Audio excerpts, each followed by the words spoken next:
So I do want to talk a little bit more about the harsh reality. Just as Jamil said, racism is part of our everyday lives, and it's entangled into our words, choices, both conscious and subconscious, and societal structure. Yet it's kind of hard to pinpoint. That's why having a critical eye is very important. To ignore this is to ignore systemic racism. So how can racism be dismantled if it's never acknowledged? The pre-activity was specifically designed to help you start thinking about these themes in your classroom and in your everyday life. Be creative as to how you approach it. Really sit with the ideas and analyze how it shows up.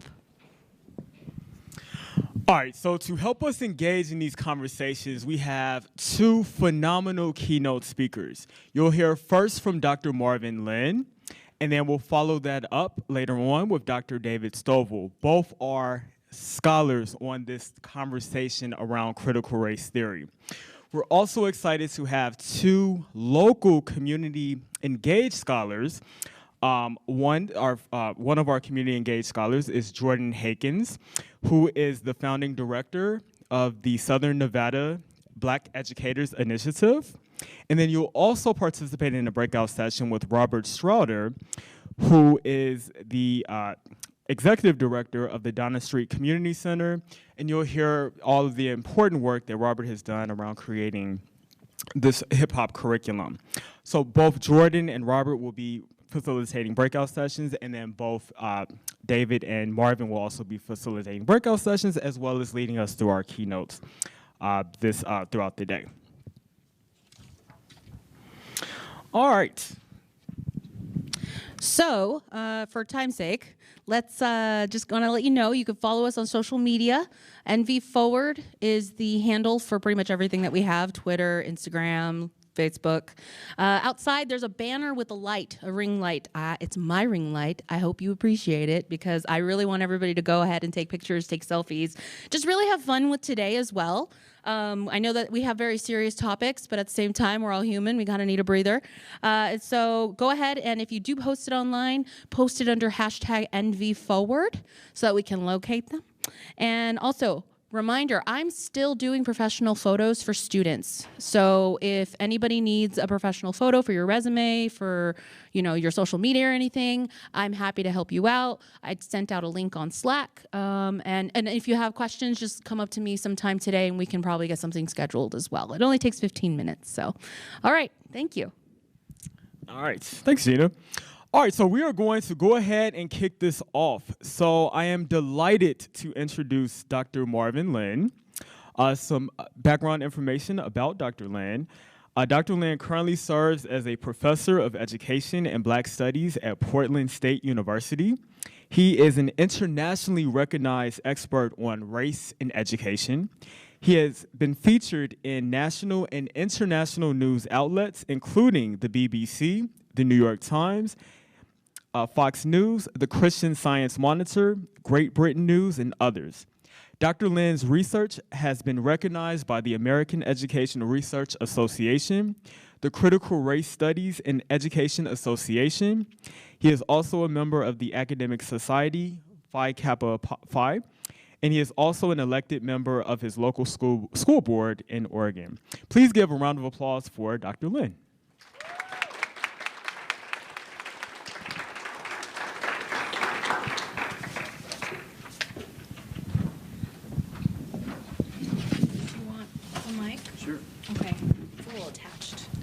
Okay.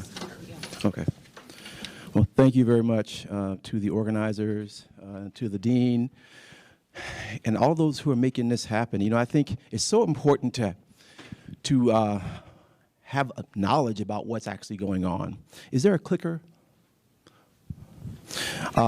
Because, part of the challenge I think that we have right now in our society is that there is a lack of information about the truth. And so thank you for giving me the opportunity to share with you my perspective on this. We can get this PowerPoint moving. Yeah, that would be wonderful. But so when I thought about sort of what I would talk about, I decided to title it Wading Through the Culture Wars to Critically Engage Race in the Classroom. And culture war the idea really is that we are at war. We are engaged in a battle right now over sort of different perceptions, different understandings of what actually counts as truth, right? And so, you know, I think that when former President Trump entered the White House, he entered with this notion of what he would call alternative truths, right? And so that your truth is not my truth, and I could create truth as I see it. And because I believe it's true, right? So that's the kind of the moment we're in right now. And the things that we rely on in our culture, you know, evidence, data, things like that, don't really matter in that kind of a scenario. Okay. Yeah, so I'll just say next slide. So yeah, I'll go ahead and say next slide. And it does have animations, and so there you go. Yeah, so go ahead. So I want to talk a little bit about this movement against the teaching of race. Go ahead. And then talk about what I refer to as asset pedagogies, which I think are a way to address issues of race without using the term critical race theory, right? So how many people are education folks, like going to be teachers, are teachers? Okay, good. So, okay, mostly. Okay, good. So you ever heard the term asset pedagogies? Okay, so you're familiar. Okay, so we'll talk quite a bit about that. Go on. So one of them is a term I created called critical race pedagogy. I'll share that idea with you. Okay. And then culturally relevant pedagogy, you probably have heard about and read about. We'll talk a little bit about that. Culturally sustaining pedagogy is another concept, so I'll try to link the three concepts together. Go ahead. And then the last one is culturally sustaining pedagogy. So what I'm trying to do is sort of talk about what's happening around race, talk about critical race theory, and then situate that within the context of the classroom, and that's what these three asset pedagogies do. And then we'll talk about what it means to teach those things, and then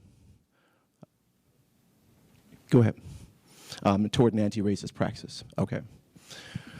Okay, let's go to the next slide.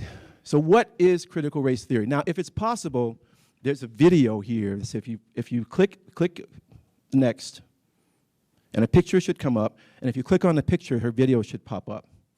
Let's see. No? Okay. All right. Well, anyway, there's a video there of Kimberly Crenshaw where she basically describes CRT. Let's go to the next slide.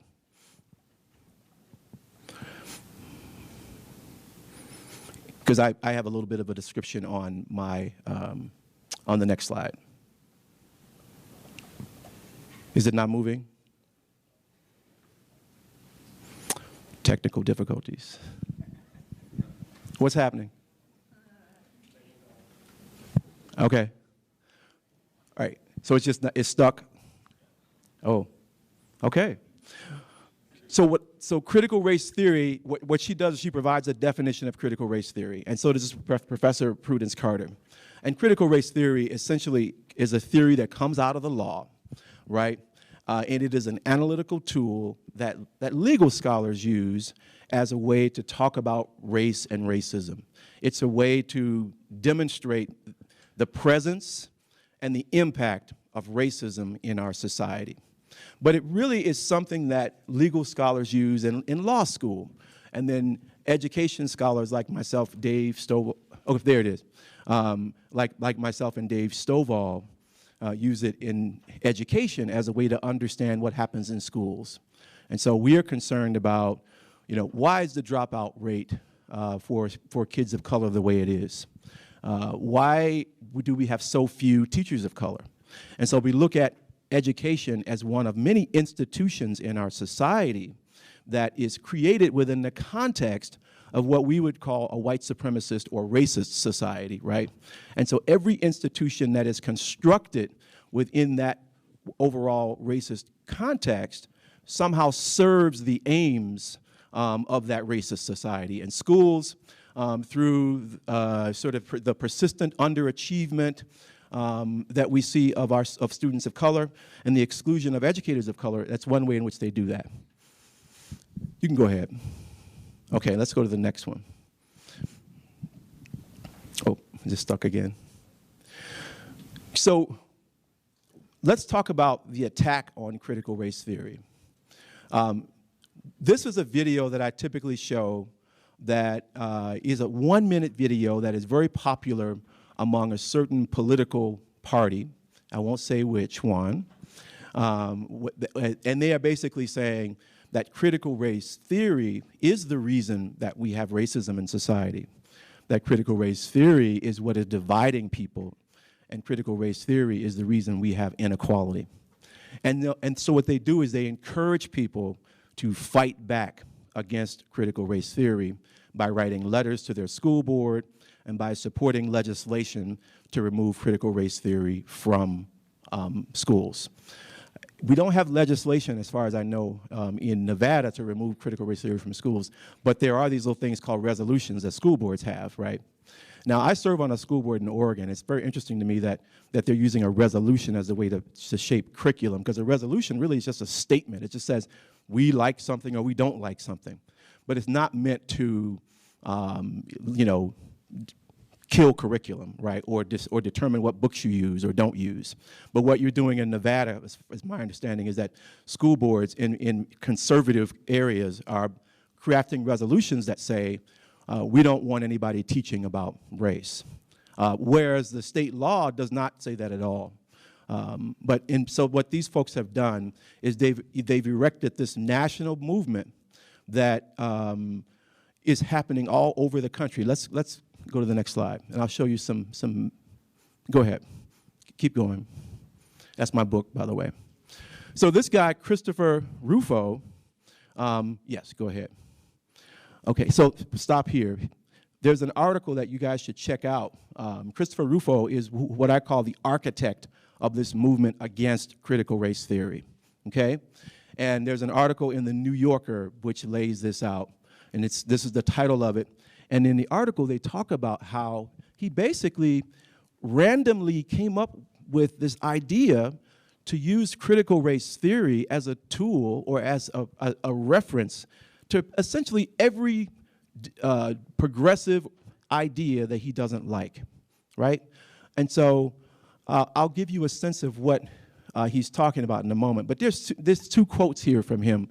Let me show the first quote here. This is what he says after he saw the hysteria that he created around critical race theory. We've successfully frozen their brand,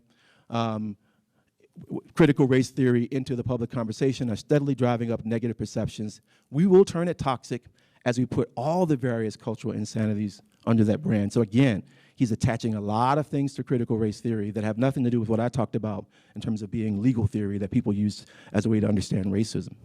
Then he says here, in another tweet, people are going to read something crazy in the paper and think critical race theory.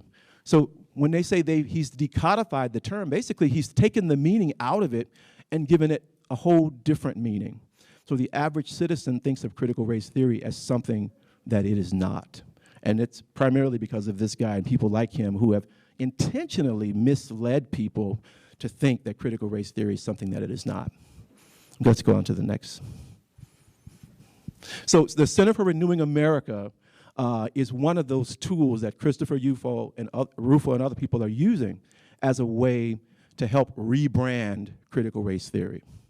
So this is what they say. They introduce this list, and they say this list is not exhaustive, but these are the terms that we consider CRT, right? So all of these terms, I think maybe there's one more. Okay, stop there for now.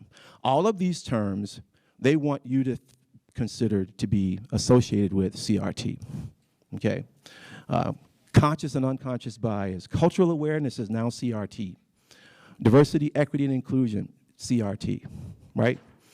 Social emotional learning. Now, educators, you know what that is. Did you ever think that was CRT? Right? We're not analyzing race and racism through social emotional learning. You're trying to understand student experience. And then woke. Woke is a term that they really don't like. In fact, the governor in Florida, the recent anti-CRT legislation that basically outlaws the use of race in the curriculum, he refers to it as an anti-woke bill. So what it really is an attack on anything that they consider progressive, right? It is not an attack on CRT. Go ahead. Yep. See, I just mentioned that. So here's some educators. This is an educator. The first one is from Florida, and she was an educator in a school there where she had a Black Lives Matter flag on her wall and was fired as a result. The gentleman on top was a principal in Texas, and he, in a letter to parents, I think expressed some belief about issues of race and the existence of racism in their community. And some random dude walked into a school board meeting and said, I found this letter that he wrote a year ago to parents, he should be fired. This guy was not a parent, just some random guy, one of these acolytes, right? He was fired by the school board. And this gentleman here, there's a big case going on right now in Tennessee. Matthew Hahn was a social studies teacher who was using concepts of race in his social studies curriculum. Somebody complained, and he lost his job. And so there's a big movement. The ACLU and others are fighting to try to help him get his job back. So this attack on CRT, this recodifying of CRT, has really had negative implications for educators in states where CRT has been outlawed, right? If you work in one of the districts in Nevada where there's a resolution, you could be experiencing this as well. Has anybody experienced that? Okay. So let's go on. So here's a map of the legislative efforts, and this is a little outdated because, you know, this stuff shifts and changes very fast. So the red dots are places where laws were passed that include higher education. So like in Oklahoma, they are restricting the teacher education curriculum as well as K-12 schools in terms of what can be taught, and arguing that the teaching of race in either context is illegal. Same thing in Idaho and Iowa. In the yellow, where the yellow states are, and there's one or two more that have now been added to that, you know, Arizona, Texas, North Dakota, and so on, these laws have been passed and they impact K-12. And then these other pink areas have laws that could impact higher education if they are passed. So they were pending at the time that we looked at this. You can go on. Here's another map. This map just gives you a sense of like where all the activity around critical race theory is occurring throughout the country, right? There's some kind of conversation, some kind of effort to restrict the teaching around racism in these districts, in these states. So about 36 different states are at some stage. Either they have introduced it and it's been approved, or it's under consideration. In some cases, it's been introduced and not approved, like in Indiana. They introduced this legislation and it failed. It did not pass, thankfully. Somebody said last night because it was poorly written. So we'll see. We used to live in Indiana, so that's a theocratic state down there. Let's go to the next one. So what does this mean? You know, the sort of banning of the teaching of race in the classroom, in the K-12 classroom, as well as in the higher education classroom. And then let's just go through each one of these points. So, you know, America's about, in my view, being able to have difficult conversations. Because difficult conversations, as you know, promote critical thinking. And what these bills say, and they really come from the Trump executive order that was passed in September of 2020, and then it was sort of killed by the Biden administration when they came into office. It's the idea is that these are divisive concepts that should not be taught because they make white children feel bad about being white. And so there's a whole set of things being put into place to ensure that white children aren't made to feel bad about their race. And so we're canceling out or foreclosing on the opportunity for people to have these difficult conversations. It's also fear-mongering. You know, the government is basically, in this case, striking up fear in people who they should be really representing and supporting. Next.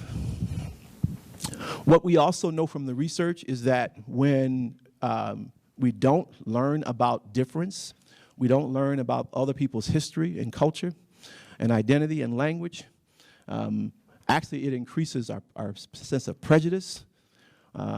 You see a rise in hate speech. You also see a rise in bias incidents. We see that in schools all the time. And so the more we learn about each other, the more we learn about our difficult and challenging history, the better we get along. And so this is going to actually contribute to the opposite. It also contributes to the erasure of communities of color, right? From the curriculum, from the history books. I'm working with some people now who are looking at trying to get a social science text approved for our district in Oregon. And the textbook developers have capitulated, right? I mean, we already weren't in them, but we've been wiped completely out. And this is a way, right, for them to stay under the radar, so to speak. What does it mean, you know, when we live in a society where our history is just not there? The limiting of free speech, right? And so if you can't express your ideas as you see them, that's a limiting of your First Amendment rights. A real issue. And I think the other big problem here is that it's a denial of our academic freedom as educators. Free speech and academic freedom are cornerstones of our democracy.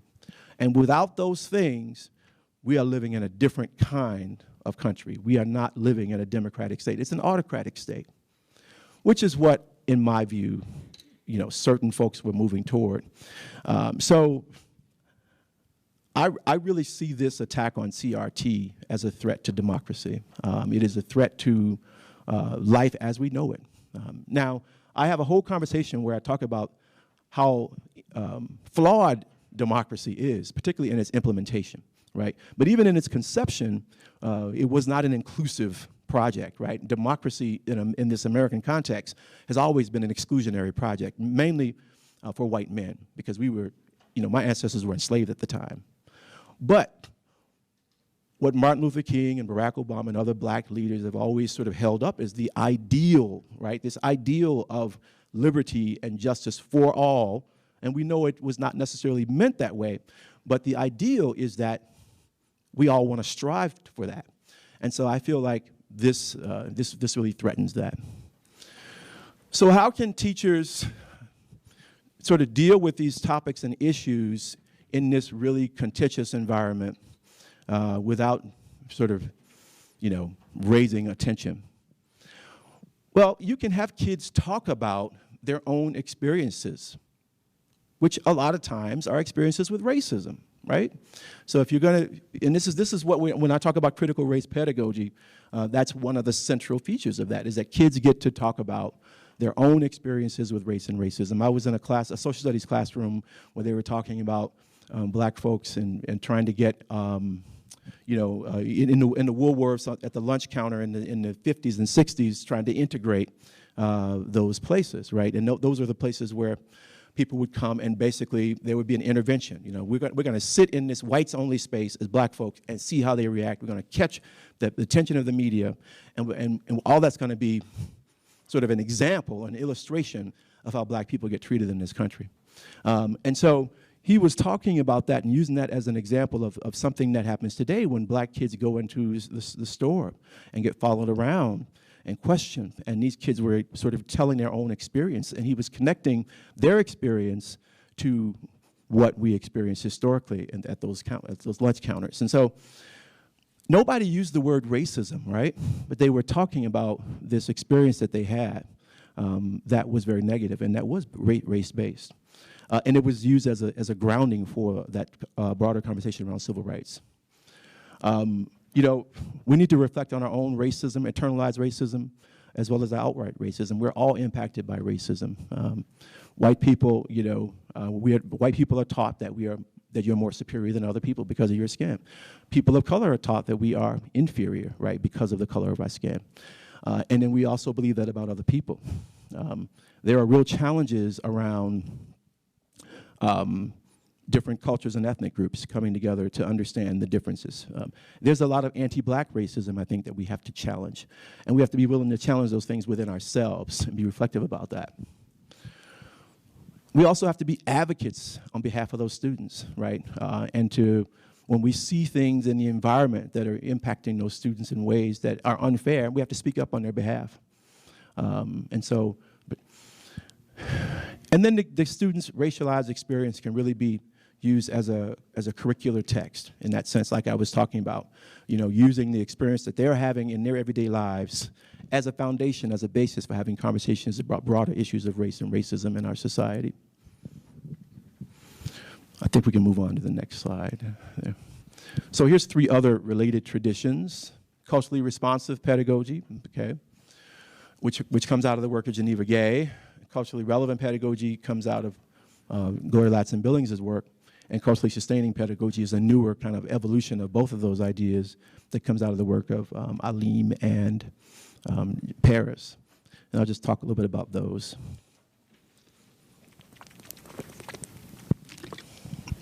Next slide, please. So these are the 3 books that you can check out. Geneva Gay's Culturally Responsive Teaching, and there's The Dream Keepers, and then there's the Culturally Sustaining Pedagogy's book, which is, again, an evolution of really those 2 concepts. Next slide. So Gloria Ladson-Billings argues that, Geneva Gay argues that culturally responsive teaching, draws on this multicultural education tradition to respond to the unique cultural needs of students. So you can respond to and be committed to thinking through the unique cultural needs of our students without, you know, talking about CRT, right? So this is the article that I referred to, the Culturally Responsive Teaching Theory, Research, and Practice. You can go to the next one. All right. So it's based on research findings, theoretical claims, practical experiences, and personal stories of educators researching and working with underachieving African American, Asian, Latino, and Native American students. So the idea is to ensure that these students are achieving at parity with other students, right? And teachers need to have a strong understanding of the content knowledge, and they need to understand the different cultural characteristics and contributions of different ethnic groups, and need to be able to communicate cross-culturally. So this approach, just hold it right there for a second, is really about what are the contributions of Black, brown, indigenous folks? How do we bring that perspective to bear on the curriculum, right? And so as we're teaching mathematics, right, there's a field called ethnomathematics that I use with my students, where I try to get them to think about mathematics as it is situated in the lives and experiences of Black and brown people in the community. How do you use it as a way to understand, you know, kind of relevant cultural problems and issues? And then how do you think about it as it is connected historically, you know, to Africa, right? That people talk about mathematics as coming out of, you know, Western Europe, but it really does have African connections, and we talk about that as well. So that this piece is where you're really bringing that perspective of diverse people to the content, the content of whatever you're teaching, and you're also trying to think about, you know, what are the ways in which people learn that are cultural in nature. So we know that kids of color learn more collaboratively, more cooperatively. And so how can we utilize those approaches as a way to enhance the instruction? Okay, go on. Okay. Culturally relevant teaching is a little bit different. Both culturally relevant teaching and culturally responsive teaching are focused on making sure that our kids can achieve academically, right? And so we're not putting the test aside because it is a thing you have to deal with. You want to make sure that they're prepared to do that. You want to make sure that they have strong content knowledge. And so the academic development of students is key. You know, sometimes when we start talking about culturally relevant teaching, people think that it's just about trying to understand who kids are culturally. And that's important, but it's trying to make sure that kids have access to the knowledge, right? But how do you do that? You're supporting and developing kids in your own cultural competence, right? So they should be competent and knowledgeable about their culture and their history and how it connects to what it is they're learning. They should also have a social, political, and critical consciousness, which means they should be able to critique what's happening in society, look at it analytically, and make decisions based on that.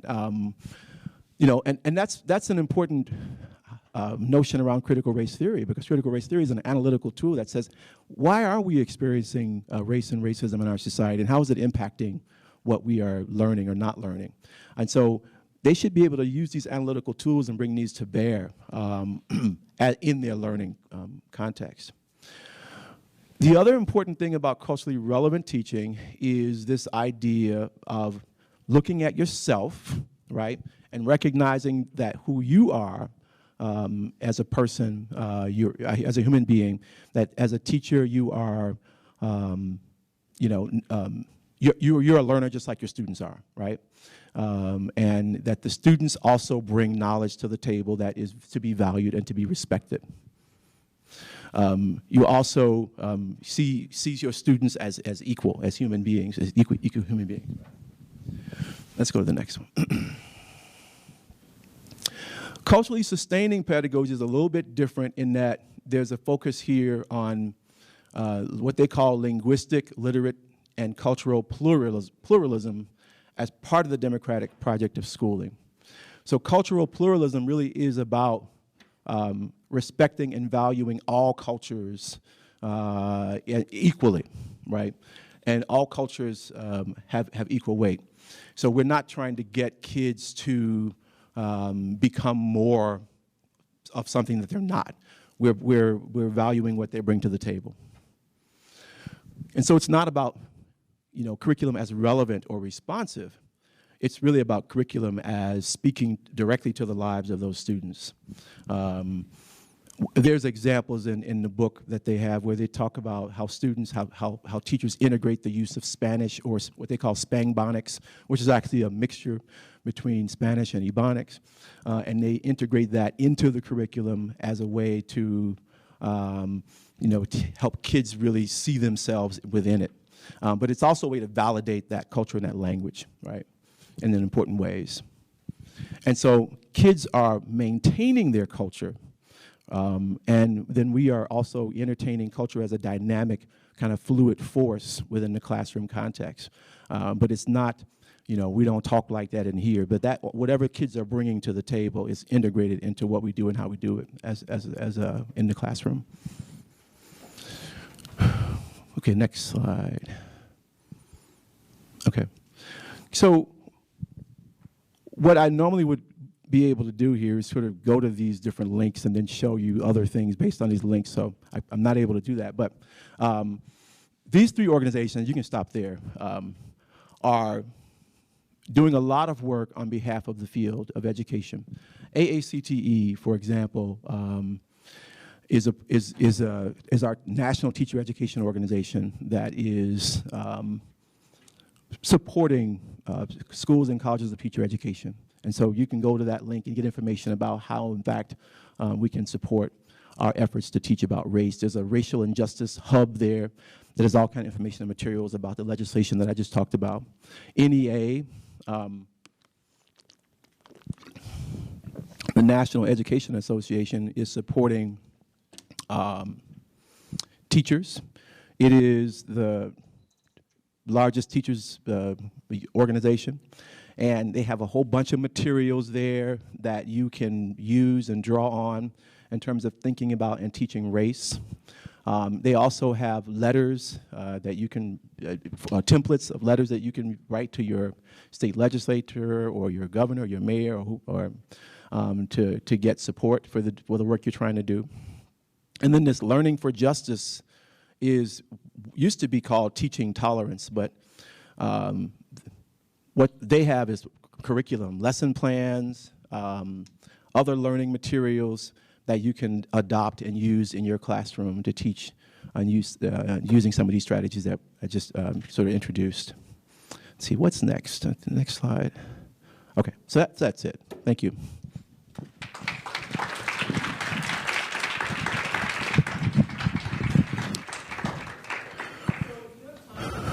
Okay, yep. And I'm sorry, I really did not have access to my slides, and so I couldn't go deep in the ways that I like to in terms of just sharing information. So, I'm sure some of that was clear, and I'm sure some of it was not. But questions? Thoughts?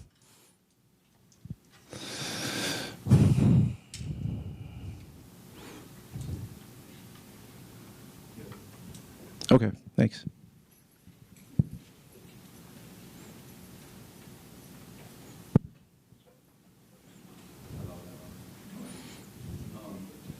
If you're an early educator and you're trying to figure out how to relate to students of color, do you have any mechanism or any way that you engage with them, or a pamphlet or anything that teachers can go to figure that out?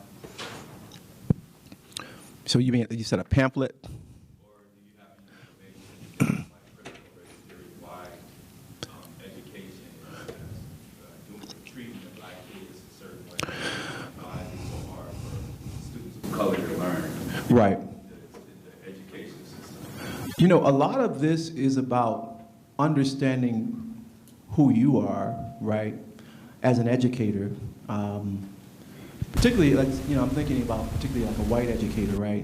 What do I bring to the table as a white educator? What have been my experiences as a white person, and then thinking critically about your own racial identity and how that has been formed and shaped, and then how you have been sort of taught to see other people, right, as a result of that. And so the Gloria Ladson building talks about this idea of the conception of self and others, right? And so you have to think critically about who you are, what you bring to the table, and then how that sort of is, and how to confront some basic attitudes and beliefs about the other, right? That you have been taught. And so that's very important. And then to see those children, all of those children, as contributors to the world, as vital, dynamic human beings that have agency, and that have something to offer is very important. So a lot of it is about how you see yourself and how you see other people, as we were saying. And then I think that what these multicultural educators, I think, are trying to get us to also understand is that you got to then know something about children's culture and their language. And you have to respect that and value that. And then I think, there are opportunities to learn about, African American culture or Mexican American culture, and what would be considered respectful in terms of communication with parents, for example, and let go of certain assumptions, I think, that you have about those cultures and those folks. So a lot of it is about, kind of self-reflection, and then you're, changing and reshaping your own behavior and attitudes based on that. I also think that with young children, you can use literature, diverse literature. You have to have literature that represents a diversity of perspectives, but also peoples. The worst thing that you can see in an early childhood classroom is literature that is, only features white folks. So you've got to have literature that represents diverse perspectives, and there's a lot of good literature out there that I think you can draw on that represents, African American, Latinx, indigenous culture in appropriate ways, and use that as a basis for introducing kids to different ways of seeing the world, to different groups and different peoples. and you know, and that it shows that diversity is something to be valued and it is valid, right? I think that's important. But young kids also see racial difference, right? And they see that people are black or not. But they also see how people get treated based on their race. And so I think you can talk about racial discrimination, particularly in terms of how people are then sorted and treated based on their skin color. And then we can, I think we have the opportunity to teach kids that that's wrong, right? That it's wrong to tease people because of the color of their skin or because of the, you know, the texture of their hair or whatever, because they do it, right?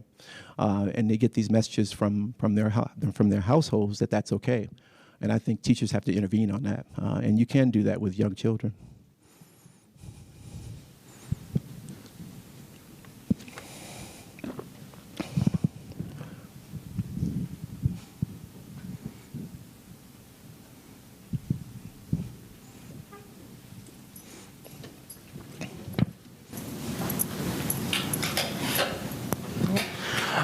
Do you mind explaining the relationship between culturally responsive, culturally relevant, and culturally sustaining pedagogies? Like, do they interact with each other in some way? Like, do you need one without the other, or?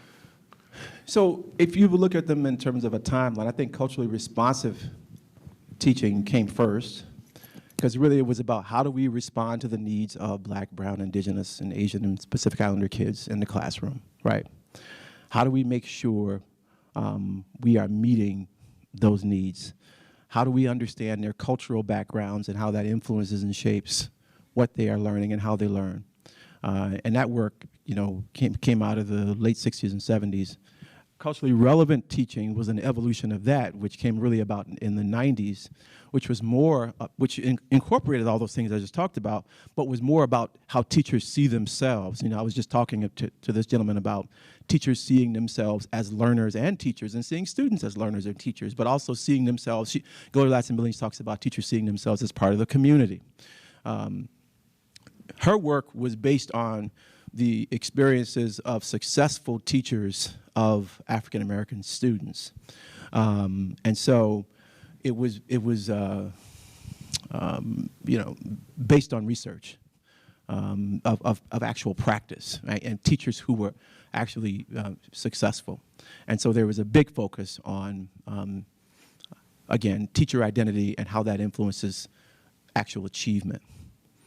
There's also this component around the socio-political in terms of teachers teaching young people to have a critique of racism and other isms in our society, and to draw on that as a basis for moving towards social change. And so then culturally sustaining pedagogy is meant to sort of take, you know, it's critical of this notion of relevance and responsiveness.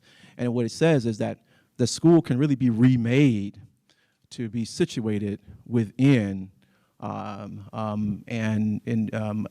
to be sort of connected deeply to the culture and the language of students. And so, you know, and there's a big emphasis on language. You know, I talked about the Spangbonics, I talked about the Ebonics, right, as tools that teachers use to teach. So culturally, you know, the relationship, I think, between all of them is that they evolve kind of temporally, and culturally sustaining pedagogy incorporates things like hip hop, and it draws on that as a tool to teach, you know, kids to learn different texts. But it's not just about teaching them something. It's also about understanding that students have something that can be taught and learned, and that they, in fact, can be educators of educators. Does that help a little bit? Okay.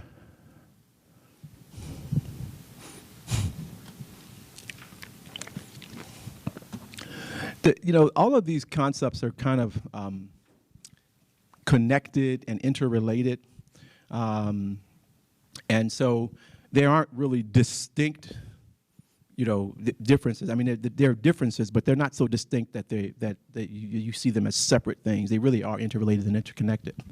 And the idea for me is to understand these ideas, and then to think about what that means for your own practice as an educator. So it was not my intention to say, here are 5 things that you should do tomorrow, and you're gonna have success with this. But it's really about, how are you thinking about these issues? What is your level of awareness about who you are, what you bring to the conversation, and how you then interact with kids as based on that.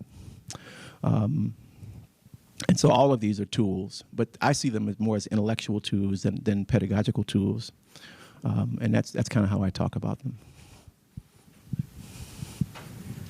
Okay, go ahead. Sorry. Now I'm trying to remember what I just said. I'm sorry. How do you think that we should try to engage parents to really want their kids to learn about it, and CRT, and like getting it back into the curriculum in most places? Like, how do you think that we should go about talking to parents about what we want to teach? I think the thing I was trying to get across was that this is about student experience, right? And so if you situate your teaching within the context of who your students are and what they are experiencing, and if you're teaching students of color, they're going to be dealing with issues of race. And like I was giving you an example of those students you were talking about being followed around in the store. And the teacher allowed the students to talk about that and then to connect that to kind of certain historical events that happened. And so while they're talking about their own experience, they're learning about the history of the civil rights movement. And so I think with parents, we have 3 kids, and that's my wife right there, and we have 3 boys, and I think you don't have to have my permission to situate learning within the context of my students, my son's experiences, right? And to value what they are bringing to the table. And a lot of those experiences are racialized. I think also, though, if you want to be much more explicit about teaching lessons about things that might be considered, difficult. Again, I think we can go back to the conversation around critical thinking, and how important it is to think critically. Critical thinking is important for just about anything we do. Whether you're going to be a teacher or a nurse or a doctor, you have to be able to think on your feet. You have to be able to think critically. And a lot of these tools give us the opportunity to think in very critical ways, to ask questions around why, and how did that happen, and what questions aren't being answered as we explore this, and so on. So, these tools of culturally relevant teaching, culturally responsive teaching, and so on, help us to think more critically about our world, about our society, about why we are here, why some conversations are okay, why some others aren't. We want our students to be questioners, right? We want them to not take everything for granted as a given. And we want them to be able to sort of, be able to think about how they're going to move our society forward. And that's really the role, and that's what it means, I think, to be an American. But thank you.